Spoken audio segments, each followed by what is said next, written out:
from their perspective the benefits.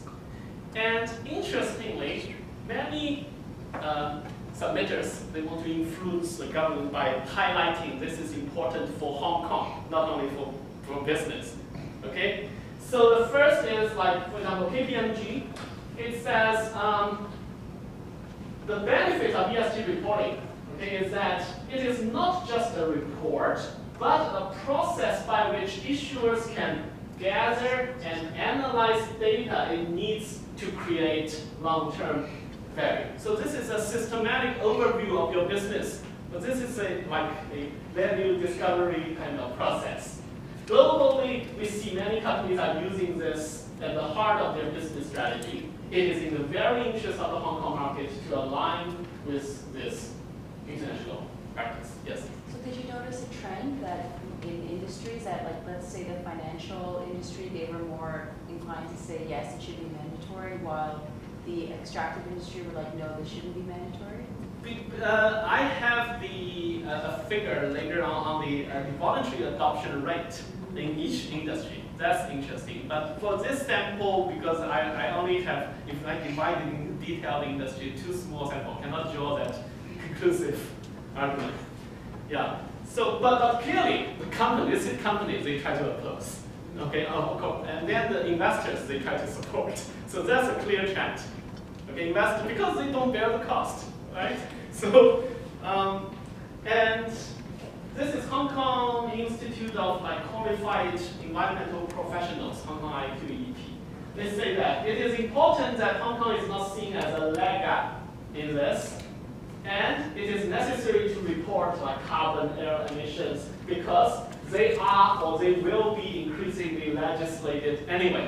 So we are not doing something very in advance. Okay, if we don't do this, we cannot catch up with global trend. Yes.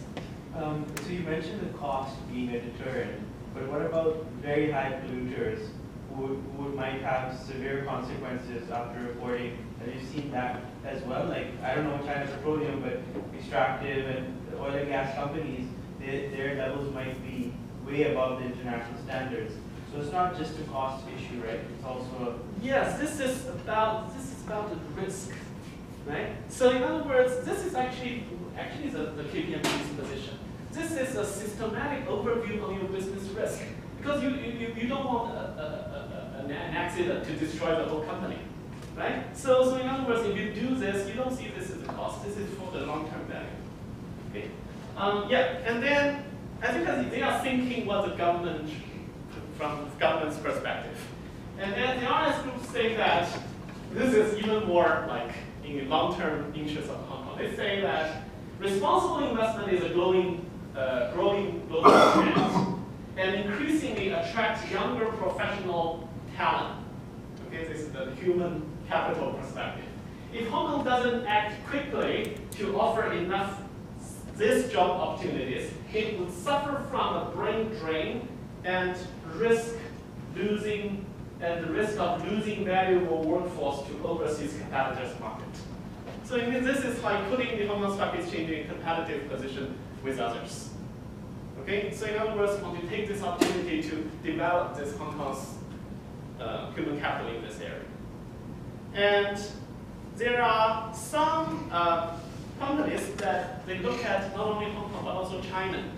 Okay, so they say this is an exceptional opportunity for Hong Kong to secure the retention and attraction of impact capital and become the leading international sustainable financial center of Asia.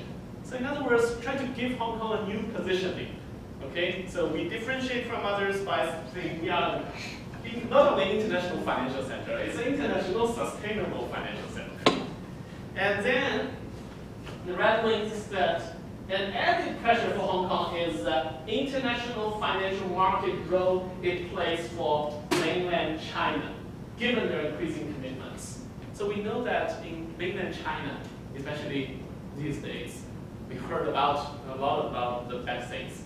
For example, the governance of state-owned enterprises, the environmental pollutions, the bribery, and other things. They think that Hong Kong as an international financial market for mainland China, if we do this, we have positive externalities.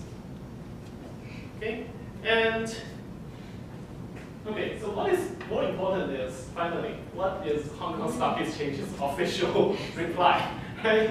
The official reply is, to respond to those in favor of voluntary approach, we believe that long-term benefits of requiring ESG reporting on compliant swing basis outweigh disadvantages. So in other words, after doing this cost-benefit analysis, they think that benefits outweigh costs.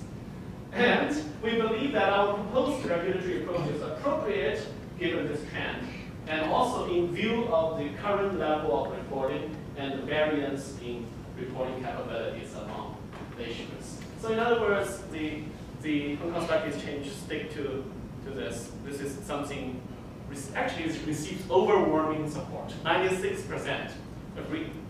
Okay.